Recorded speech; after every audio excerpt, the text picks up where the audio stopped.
So, Chitralaya Rambabu గారు నా painting ఏస్తున్నారు. అంటే నా painting live demonstration కొందరేసి painting ఎయలే sketches ఏశారు. కానీ పెయింటింగ్ ఫస్ట్ టైమ్ ఇది. దాన్ని చక్కగా ఫ్రేమ్ జేసి పెడదాం. సో, ఆయన పెయింటింగ్ ఏస్తుంటే నేను ఇంతకుముందు మనం చర్చించిన ఒక టాపికు అంటే మనకు చిన్నప్పటి నుంచి చెప్పని విషయాల్లో ఇదొకటి. అంటే రోజంతా ఒక పని జేస్తూ ఉండడం మనకు నేర్పించలే. చాలామందికి ఇప్పటికి తెలీదు. రోజుది వండుకొని తింటున్నారు గానీ, నేను చెప్పేది పని గురించి. అంటే రోజు కాసేపు చదవడం, రేపు చదవడం, ఎల్లుండి చదవడం, నెల తర్వాత చదవడం, 2 ఇయర్స్ తర్వాత చదవడం. అట్లా రోజు చేసే ఎవరైతే ఉన్నారో వాళ్ళకి ఆ పర్టిక్యులర్ అంశం మీద ఎవ్వరికీ తెలియని కొన్ని రహస్యాలు తెలుస్తాయి అనేది ఒక ఎక్స్‌పీరియన్స్. మనం దాన్ని ప్రూవ్ చేయలేం. సో, ఇన్‌సైట్ కలగడానికి ఇంతకుముందు ఒక కథ చెప్పిన కదా! ఆ కథ నేను మళ్ళీ చెప్తా. ఒక జెన్ మాంకు తనకు చిన్న వ్యవసాయ క్షేత్రం ఉంది. ఆ పక్కనున్న పొలంలో ఒక బావి ఉంటే ఆ ఓనర్‌ని అడుగుతాడు. చిన్న బకెట్ తెచ్చుకొని, "నేను నీళ్లు తీసుకోవచ్చా అండి?" అని అడిగాడు. సో, ఆ బకెట్ సైజ్ చూసి అనుకున్నాడు, "తీసుకో బాబు పర్వాలేదని." సో, ఈ ఓనర్ ఎక్కడికో బయటికెళ్ళొచ్చేలోపు వాడు బావి ఖాళీ చేశాడంట. అంటే బకెట్ చిన్నగానే ఉంది. కానీ అతను కంటిన్యూయస్‌గా పోతున్నాడు, ముంచుకుంటున్నాడు, తన బావిలో పోసుకుంటున్నాడు. So, he kept on doing that. So, మనకి హార్డ్ వర్క్ చేయడం తెలుసు. స్మార్ట్ వర్క్ చేయడం కూడా తెలుసు. కానీ కన్సిస్టెంట్‌గా వర్క్ చేయడం తెలీదు. సో, ఇప్పుడు నేను ఈ పుస్తకం రాస్తున్నాను. ఇది పుస్తకం పెట్టిన పేరు అప్పటికప్పుడే అని. నిజానికి అప్పటికప్పుడే రాస్తున్నది అది. అంటే ఇప్పుడు హోటల్‌కెళ్ళి టీ తాగి, టీ ఆర్డర్ ఇచ్చినాక అది 10 నిమిషాలకు వస్తది. ఆ 10 నిమిషాల్లో రాసింది కొంత. బెడ్ మీద పడుకున్న తర్వాత నిద్ర రావడానికి ఒక హాఫ్ అన్ అవర్ ఉంది. అట్లా. అది ఎవరో పనికిరాని విషయాలు మాట్లాడుతున్నారు. అక్కడి నుంచి తప్పించుకోవడం కుదరదు. అందుకని మీరు చెప్తూ ఉండండి, నేను రాస్తూ ఉంటాను. అట్లా. సో, అట్లా అప్పటికప్పుడు కొంత. సో, రోజు రాస్తే ఏమవుతుందంటే రాను ఏం రాయాలి, ఎంత రాయాలి, ఎవరి కోసం రాయాలి, ఈ విషయాలన్నీ అంతర్గతంగా ఒక ఆర్టికులేషన్ వస్తుంది ఖచ్చితంగా.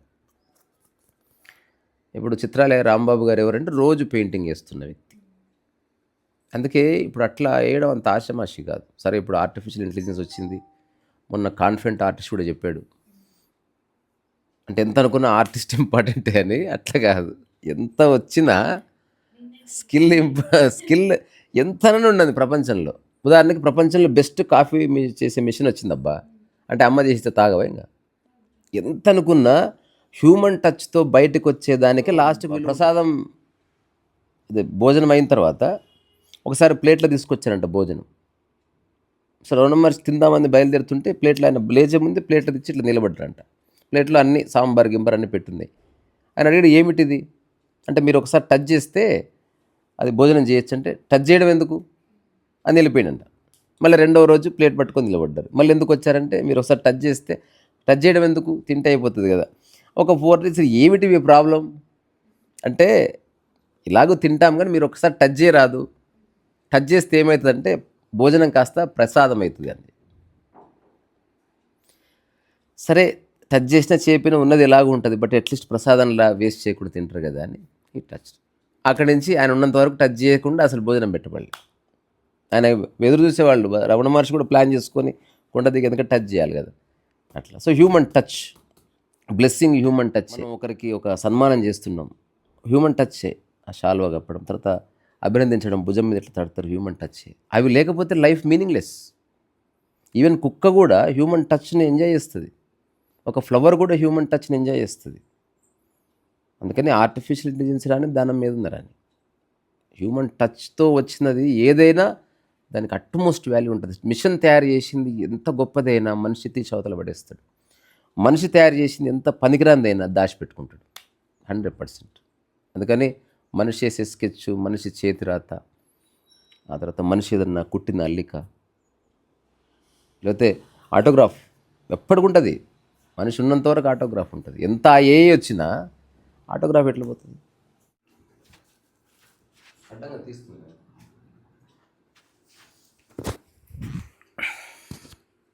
సో, మనం డిస్కస్ చేస్తున్నది రోజంత. ఇది చాలా ఇంపార్టెంట్ ఇన్సైట్. నా అబ్జర్వేషన్లో చాలా తక్కువ మంది, సంఖ్య చాలా తక్కువ, రోజు ఒకదాన్ని అటెంప్ట్ చేసే వాళ్ళ సంఖ్య తక్కువ. ఒకటేసారి ఎక్కువ చేసే వాళ్ళని చూశాను నేను. ఇప్పుడు యోగా చేస్తారు, మస్తు చేస్తారు, మెల్లగా 1 నెల తర్వాత డిసెప్పర్ అయిపోతుంది కదా. అట్లా రోజు 5 నిమిషాలు. ఆఫ్టర్ 20 years ఆల్సో రోజు 10 minutes. ఇది మోర్ ఎఫెక్టివ్. అందుకని మనం ఇప్పుడు అనుకుంటున్నాం కదా, ఒక సిరీస్, ఒక పుస్తకం క్యాన్వాస్ మీద ఒక పేజ్ రాయాలి, రోజు ఒకటే. సినిమాకి నువ్వు చూసుకుంటే రాద్దాం అంటే మనమేం త్యాగం ఏం చేస్తలేం. మనకు తెలిసింది, మనకి ఎవరన్నా చెప్పింది, ఒక కథ, ఒక స్టేట్మెంట్, ఒక చిన్న డ్రాయింగు, సింపుల్ కలర్స్. ఒకవేళ కలర్ వద్దనుకుంటే బ్లాక్ అండ్ వైట్. అసలు ఏవి అంటే ఇప్పుడు మనం పుస్తకం వేయాలనుకుంటే కలర్ వేసినాం అనుకో, మళ్ళీ ₹1,00,000 పెరిగే బడ్జెట్ అట్లా. సో అన్నీ ఆలోచించుకొని మనం ఈ సైజు కంటే కొంచెం పెద్ద సైజు క్యాన్వాసులు తీసుకొస్తే ఒకటేసారి 100 క్యాన్వాసులు కొంటే అయిపోతుంది. ఆ 100 క్యాన్వాసులు 100 పెయింటింగ్స్. అబ్బా అసలు ఎలా వేశారంటే రోజింత. పుస్తకాలు ఎలా రాశారు ఎన్ని, రోజింత. విన్సెంట్ వ్యాన్ గో 9,000 పెయింటింగ్లు వేశాడు, రోజింత. త్యాగరాజ స్వామి ఎన్ని కంపోజిషన్ చేశాడు తెలుసా? 36,000 కీర్తనలు, రోజింత. అంటే ఇప్పుడు మనం ఏదైతే టాక్ అయినట్టు ప్రతి సందర్భంలో ఒక పాట. డబ్బులు కావాలా, రాముడి భక్తి కావాలా, నిధి చాలా సుఖమా అని పాడిండు.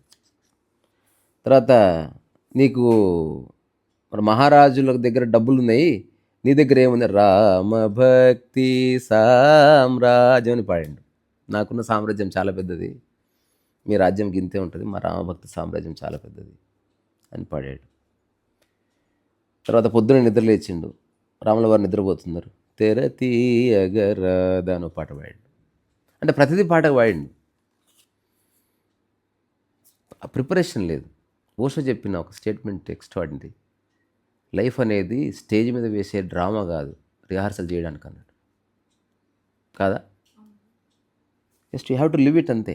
నేను మాట్లాడుతున్నా, ఇది డైరెక్ట్ పర్ఫార్మెన్సే. ఇంకా నేను ఇప్పుడు మంచిగా మాటలు ప్రాక్టీస్ చేసి మళ్ళీ స్టేజ్ ఎక్కే ముందు మొత్తం చదువుకొని ఫస్ట్ ఎట్లా ఇదంతా ఇదే అయిపోయాది. నువ్వు స్పీచ్ ఇస్తలేవు, నువ్వు నీ భయాన్ని, నీకున్న కాంప్లెక్స్ని ప్రజెంట్ చేస్తున్నావు. అట్లా అసలు ఎంత బాగుంది. రాంబాబు గారు వచ్చి పెయింటింగ్ వేసి ఇచ్చి వెళ్ళిపోతున్నాడు, ఎంత గొప్ప ఉంది అసలు. సో దీన్ని మనం వెంటనే చాలా బ్యూటిఫుల్గా ఫ్రేమ్ చేద్దాం. అంటే అన్ని ఫ్రేమ్స్ చేయించినట్టే. సో తక్కువలో తక్కువ ఎంత టైంలో మీరు ఒక పెయింటింగ్ ఫినిష్ చేస్తారు? పోర్ట్రేట్ అంటే టైం ప్రకారం గంటలో చేసేస్తుంటాం.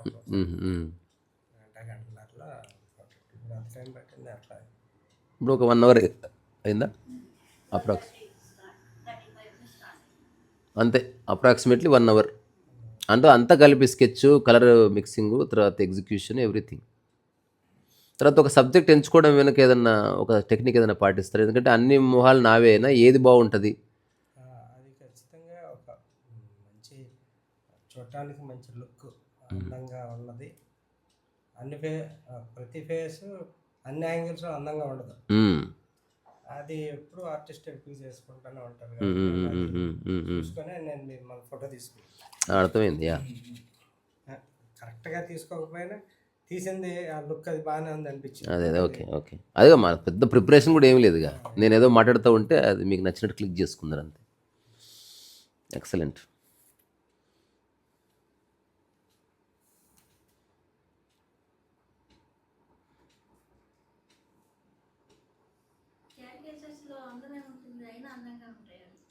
అవును. అంటే ఇక్కడ బేసికల్గా అందం ఎప్పుడు వస్తుందంటే సిమెట్రీ నుంచి వస్తుందండి. అంటే ఆ కుదురుగా కూర్చోవడం, గీతలు. చాలామంది చాలా అందంగా వేస్తారు కానీ బాగోవు. ఒక రైట్ ఆర్టిస్ట్ ఇట్లా ఒక స్ట్రోక్ వేసినా ఆ క్యాన్వాస్కి ఆ లైన్కి మధ్యన ఒక చిన్న సయోధ్య కుదురుతుంది. ఇప్పుడు నేను చాలా అధ్యయనం చేస్తా కదా, అసలు సింపుల్ పెయింటింగ్స్ అద్భుతంగా ఉంటాయి అసలు. ఇప్పుడు మనకి స్ట్రీట్లో కోట్లు అమ్ముతారు, ఇళ్ళు, ఆవులు, గడ్డి మోసుకుపోయే వాళ్ళు, అట్లా విలేజ్ పెయింటింగ్ అస్సలు బాగోవు. కలరింగ్ చాలా బాగుంటుంది, బొమ్మ బాగోదు, సిమెట్రీ ఉండదు, మనకి ఆర్ట్కి సంబంధించిన వాల్యూస్ ఏమి ఉండవు, మొత్తం బండ కష్టం ఉంటుంది. అందుకని ఇప్పుడు నేను రీసెంట్గా ఒకటి చూస్తున్న సోలోరిస్ అని ఒక గార్డెన్ పెయింటింగ్స్ అని ఒక సిరీస్ ఉంది. స్మాల్ పెయింటింగ్స్ ఇంతే, acrylic and oil, just colour application, అసలు ఏ మిక్సింగ్ లేదు, ఏ డీటెయిలింగ్ లేదు. కానీ అసలు ఎంత మైండ్ బ్లోయింగ్ ఉన్నాయంటే అసలు మన కళ్ళు నమ్మలేం. దగ్గరికి పోతే ఏం లేదు, ఆ కరెక్ట్ ఏమంటారు జుక్స్టాపోజిషన్ ఆఫ్ కలర్స్, అంటే ఏ కలర్ పక్కన ఏ కలర్ కూర్చుంటే ఒక ఎలిగెన్స్ వస్తుంది. ఇప్పుడు ఈడు చూడు అంటాం కదా బేట, అట్లా. మా ఊర్లో ఒక ఆయన ఉన్నాడు, ఆయనకు ఫోటో చూపించారంట పెళ్లి కూతురుది. ఇంకా ఊళ్ళలో సాంప్రదాయం కదా, పెళ్లి పిట్టల మీద చూస్తారు. పెళ్లి పిట్టల మీద చూసిండు, హీ వాజ్ వెరీ హ్యాపీ. లేచినప్పుడు తెలిసింది నడుము కిందికుంది ఆమె. ఇంకా అప్పుడు ఆల్రెడీ తాళి కట్టేసిండు, ఏం చేయాలో తెలియదు, అసలు గుండెల్లో గుబ్బలైందంట, ఏమో అయిందంట. సో ఆయన వాళ్ళిద్దరు మంచి అన్యోన్య దంపత్యం, కానీ కొన్ని రూల్స్ పెట్టుకున్నారు వాళ్ళు. సినిమాకి వెళ్ళాలంటే నేను పోతున్నా థియేటర్ కాడ ఉంటా అని ఆయన పోతే ఆమె కాసేపు పోయేది, కలిసిపోయేవాళ్ళు కాదు. చాలా ఫన్నీ ఇట్లుంటుంది అనమాట. అంటే ఇట్లుంటుంది, ఇట్లా అంత పొట్టిగా. ఆయన 6 feet, ఆమె 3.3, 3.4, చాలా షార్ట్. మళ్ళీ వాళ్ళిద్దరు ఫేసులు ఎంత బాగుంటాయో పెయింటింగ్ వేస్తే, కానీ లాంగ్ షాట్లు చూస్తే కదా. అంటే నా ఉద్దేశం, మనం ఫోటో దిగాలంటే ఆమె ఖచ్చితంగా నిచ్చెన వేసుకొని నిలబడేది, అది వేరే సంగతి. మళ్ళీ వాళ్ళు చాలా భయపడ్డారు. పిల్లలు మీడియం హైట్లో పుట్టారు. ప్రకృతి చాలా అద్భుతమైంది అసలు. అట్లా అసలు ఇది ఎందుకు వచ్చింది, ఈడు చూడు అంటే కంపోజిషను అంటే ఈడు చూడు లాంటిదే. ఉదాహరణకి నువ్వు ఇప్పుడు మ్యాజిక్ అనేది ఎస్టాబ్లిష్ అవుతుంది ఎట్లా, ఒక కలర్ పక్కన ఏ కలర్ అయినా పెట్టొచ్చు, కానీ ఒక పర్టికులర్ కలర్ ఉంటుంది, అది పెట్టగానే ఒక మ్యాజిక్ వస్తుంది. ఇప్పుడు చాలామంది గ్రేట్ ఆర్టిస్టులు వాళ్ళు వర్క్ చేసినంత దాని మీదనే, దేని పక్కన ఏది పెడితే. ఇప్పుడు మన ఇంట్లో గృహిణులకు ఉంటుంది ఇది, టీవీ పక్కన ఫ్లవర్ వాజ్ పెట్టాలి, ఎన్నో ఉన్నా ఏ హైటు, ఏ సైజు, ఎంత బంచ్ ఉండాలి, ఎంత బుష్ ఉండాలి, ఖచ్చితంగా నిర్ణయం జరుగుతుంది ఆబ్వియస్లీ. అంతెందుకు హ్యాండ్ బ్యాగ్ ఎందుకు ఇంత లేదు, ఇంతే ఉంది. ఎందుకంటే అదే ఏనుకైతే పెద్ద హ్యాండ్ బ్యాగ్ కావాలి, మనిషికి ఎందుకు?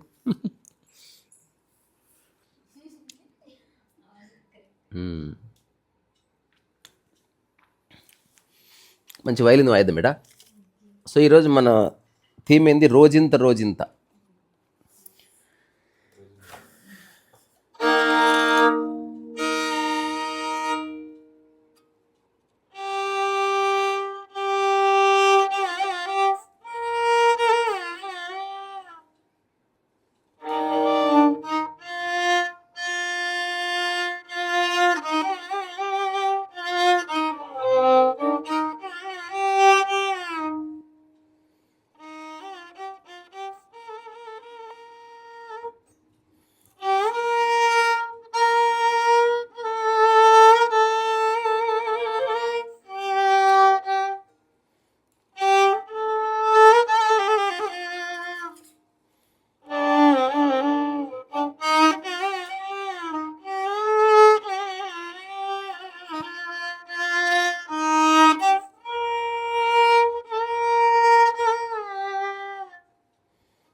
బిడ్డ ఆకలి అవుతుందా?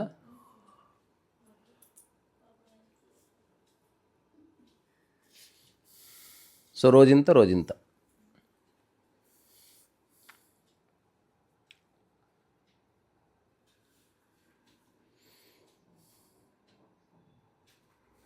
ఓకే.